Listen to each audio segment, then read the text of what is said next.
Hello and welcome back to the Rovers Report, where in this week's midweek roundup I will be discussing our result against Crawley Town and looking ahead to this weekend's fixture against Oxford United.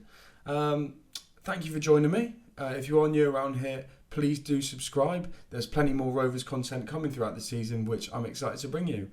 If you enjoy the video, give it a like. This is definitely an interactive channel, so please let me know your thoughts. I'm going to be running through my team selection for this weekend, looking at some of the results we've had and some people we need to bring in, but I really want to hear from you, so please let me know your comments down below.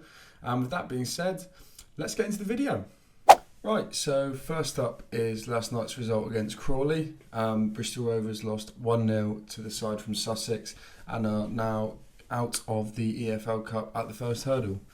For me, I said it before the game, I often find that the League Cup games is just about getting through the game without many injuries to your squad, especially so early on in the season. It looks like we successfully did that, so the result's disappointing, obviously, especially as we fielded such a strong side.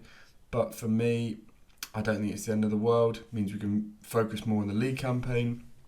Our key players are in there: Evo, Collins, Finley, and there hasn't been any injuries to them.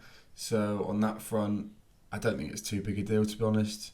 Would have been nice to have some momentum going into the Oxford game, but as you can see, league and cup form can vary very differently.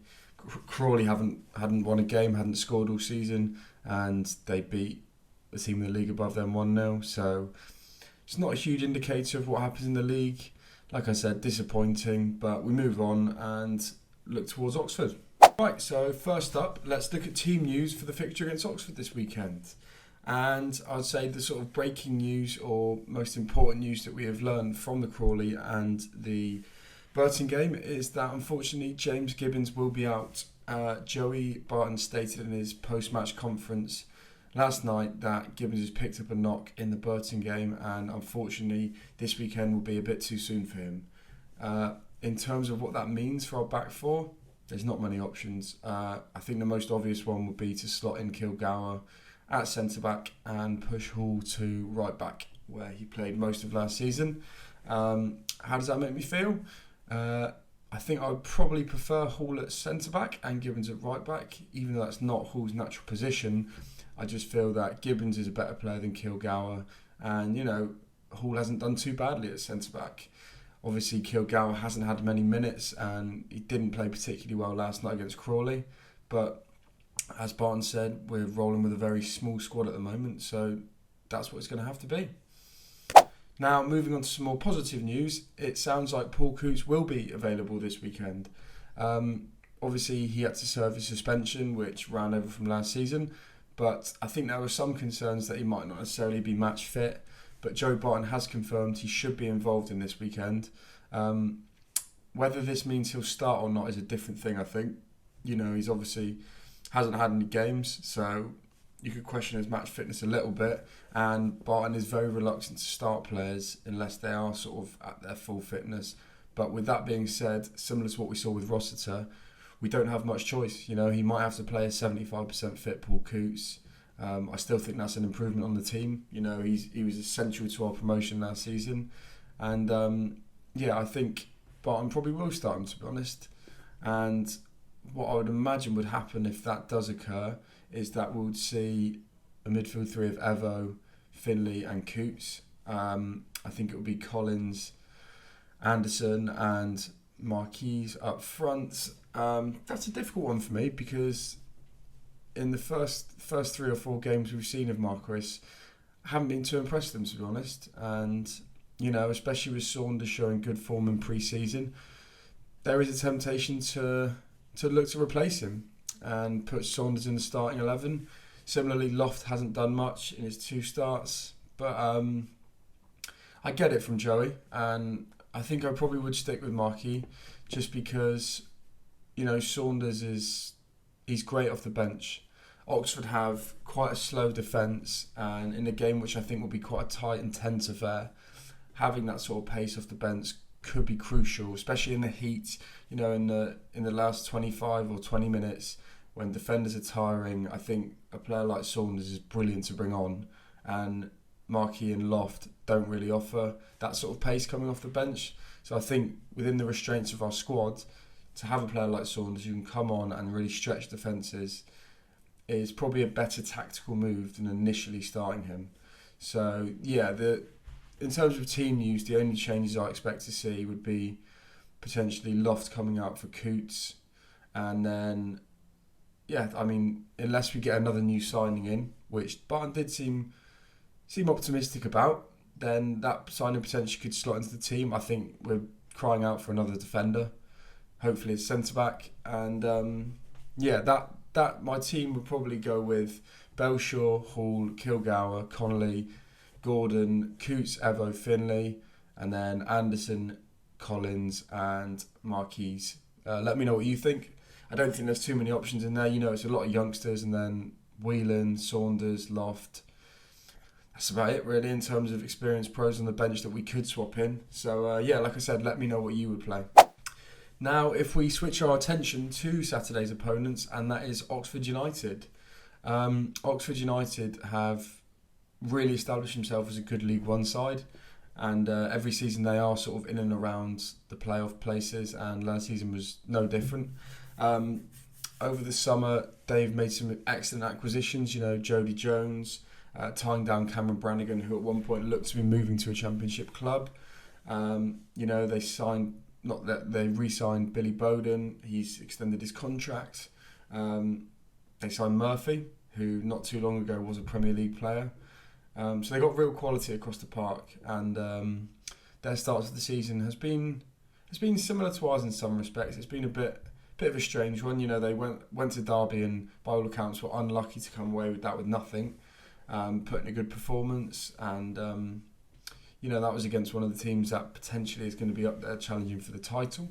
So that shows that they're a good team on their day.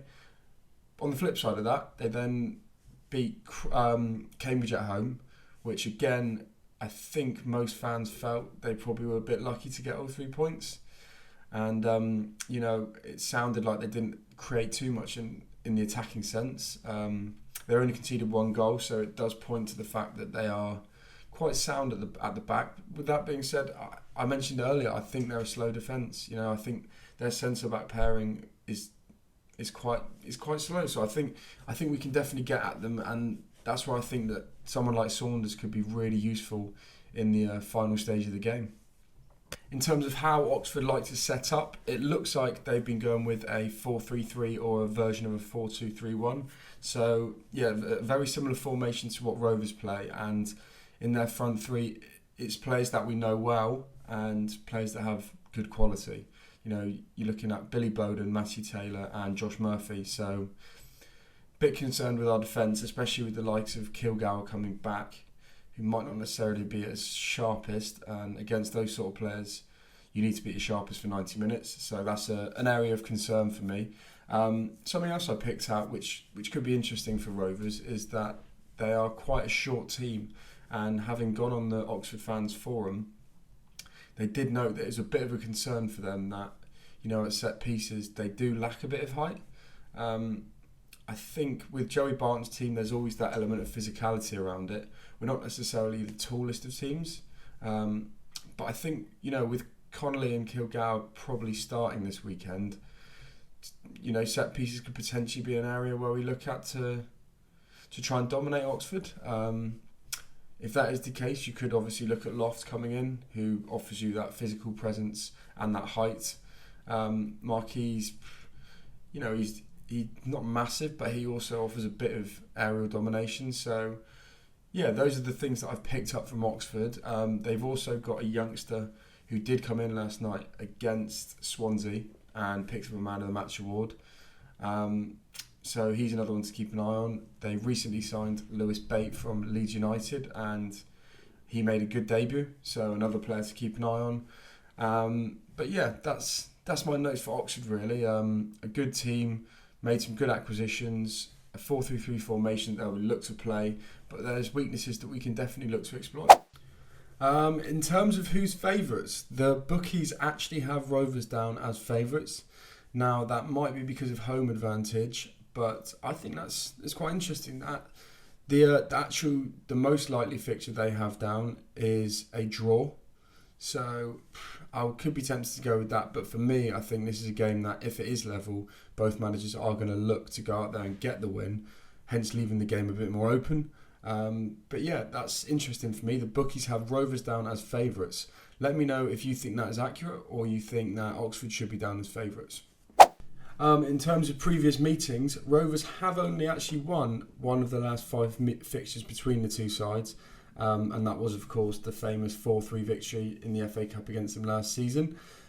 But it's weird, isn't it? For me, it feels like Rovers always seem to do quite well against Oxford. But yeah, only 1 in 5 we've actually won against them. So that's the form going into it. Yeah.